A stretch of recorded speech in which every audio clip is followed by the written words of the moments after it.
Sejam muito bem-vindos ao canal Poucas e Boas, eu sou a Carol Caixeta e o motivo do vídeo de hoje foi uma indicação do meu primo que mora lá na Espanha, o Henrique, que falou comigo assim: Carol, observa essa coleção aqui, Desbravando o Mundo Livre. Depois eu vou colocar aqui embaixo a descrição do site, para que vocês possam ir lá e conferir.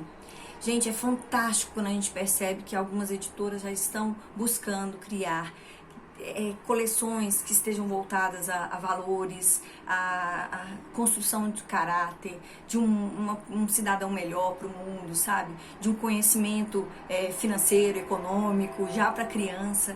É tão difícil a gente ver isso, né? A gente até fez um vídeo para falar sobre educação financeira para os filhos e tudo, mas na verdade esse vídeo eu quis fazer justamente para a gente poder ter uma opção, porque a tecnologia está muito aflorada. Infelizmente os nossos filhos estão tendo acesso a isso muito cedo, e o vício disso, ele não está só nas crianças, né? Ele está nos adultos, ele está nos pais, né? Em qualquer reunião familiar, é muito comum que nós estejamos com o celular tiracolo e que a todo momento nós estejamos falando de coisas do celular. E aí o que acontece? A gente acaba se afastando de uma coisa que sempre foi muito boa, apesar da nossa geração, né? Que eu falo aí, os que estão entre a década de 70, 80. A gente teve livros na escola, né? Muito chatos, né? Machado de Assis, aquela coleção Vagalume era legal, mas assim, a gente tinha pouco hábito de leitura. Isso não foi uma coisa que, na grande maioria dos casos, foi desenvolvida. E eu vejo alguns relatos, né, pessoas conhecidas e pessoas também da minha relação de vida, de que os filhos se tornaram extremamente interessados pela leitura, porque tiveram que, primeiro, conviver com pais que precisavam ler o tempo inteiro, que foi o caso de um advogado que eu conheci. Ele falou que a esposa dele estava fazendo mestrado e ele estava estudando para passar na prova da OAB, quando os filhos eram ainda pequenos.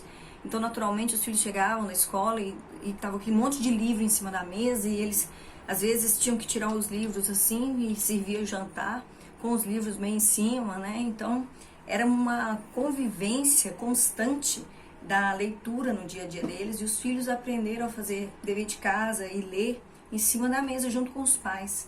E isso favoreceu muito para que o hábito da leitura fosse inserido ainda bem pequenininhos, né?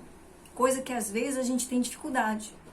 Então, outro exemplo que eu dou é o pai do Sérgio Cortella, né? Aquele filósofo que ele fala que o pai dele, apesar de ter estudado só até o 4º ano do ensino médio, do ensino fundamental, ele foi diretor de um banco e ele lia o jornal todos os dias antes de ir trabalhar e falava que depois iria cobrar dos filhos a leitura do jornal. Então, ao longo do dia, os filhos precisavam se reunir ali no jornal e ler o jornal inteiro e dizer o que tinha acontecido no mundo. E o pai pegava o jornal e ia tomando mesmo, né, a prova, né, de que as crianças tinham lido. Ele coloca que isso no início foi super difícil, mas que depois isso se tornou um hábito e facilitou muito para que ele pudesse desenvolver a função dele como filósofo, né? E, enfim, a gente percebe que os exemplos estão aí.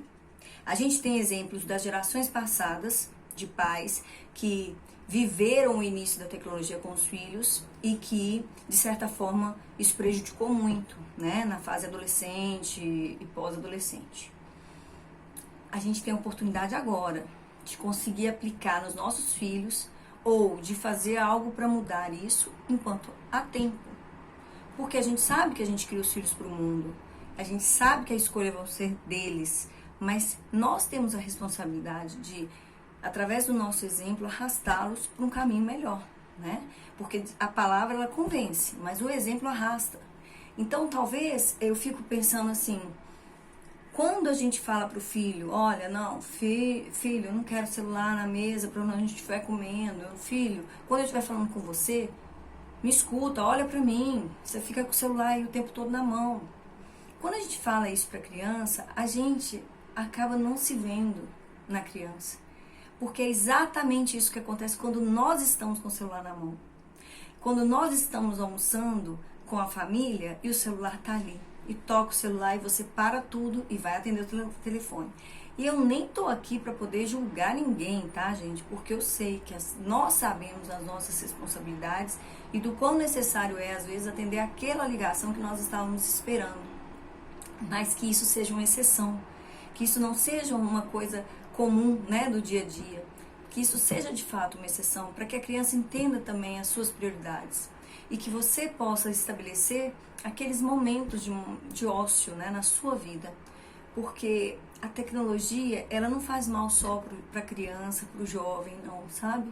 Ela faz mal para qualquer um que a usa de forma excessiva. Tudo em excesso faz mal, até a água. Então a gente precisa ter esse olhar para que a gente não se disperse da nossa responsabilidade como educadores, como pessoas que estão ali moldando um ser humano para o mundo, né? E que a gente depois não se coloque na condição de mas era porque, né, naquela época, o meu trabalho.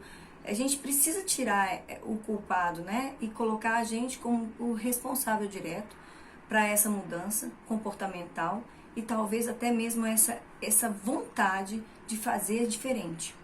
Eu vou dar uma dica do que eu fiz com as minhas filhas e que deu muito certo. Na verdade, eu copiei essa dica de uma outra família. Essa família, ela criou os filhos com livros e viagens. E quando eu conheci essas pessoas, eles já tinham viajado para mais de 100 países. Eu falava, gente, isso é humanamente possível, né? Não existe, existe. E aí o que aconteceu? Foi exatamente isso que os pais fizeram. Eles não davam roupas caras, não davam brinquedos caros, eles não davam as melhores escolas, eles davam livros. Livros e mais livros.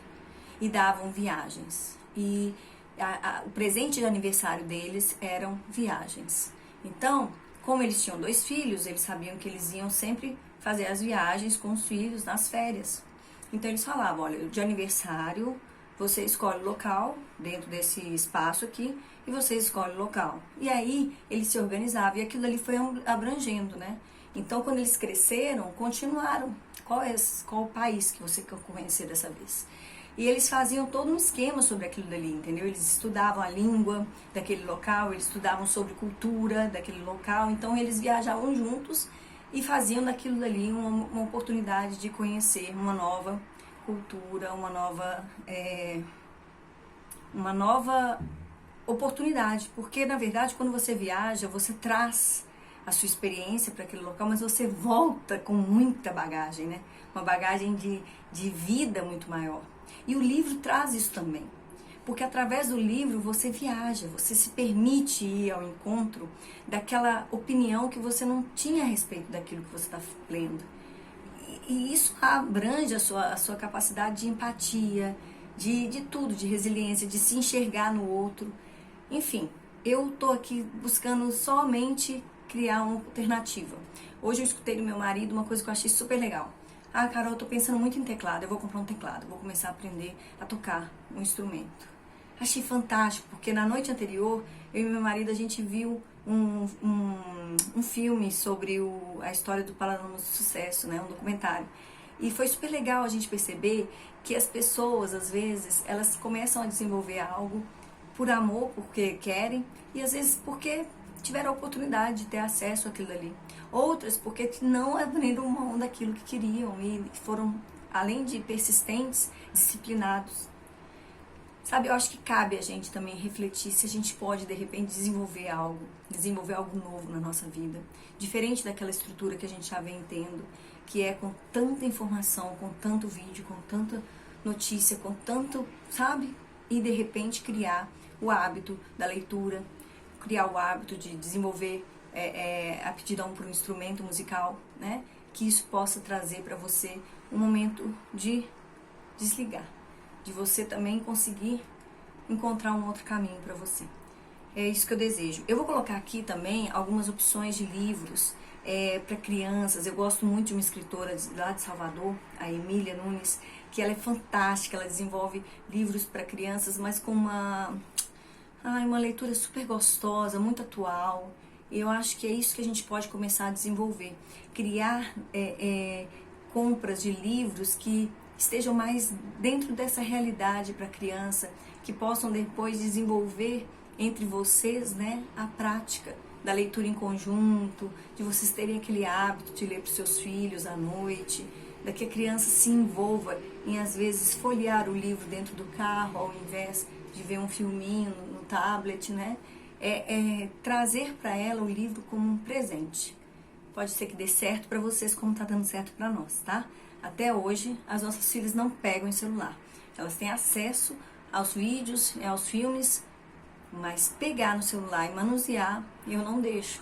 E tô conseguindo isso até agora, não sei até quando, porque é natural que isso venha a acontecer, mas é uma forma que eu encontrei para conseguir controlar um pouco sabe, aquele posicionamento da cabeça da criança, que eu acho que é muito ruim, faz mal pro corpo, faz mal e faz mal até para que ela possa ter acesso a tudo. Tentem encontrar dentro da sua vida, da sua família, uma alternativa para mudar um pouquinho essa trajetória da tecnologia na vida da gente, dos nossos filhos, tá bom? Um beijo, fiquem com Deus, tudo de bom.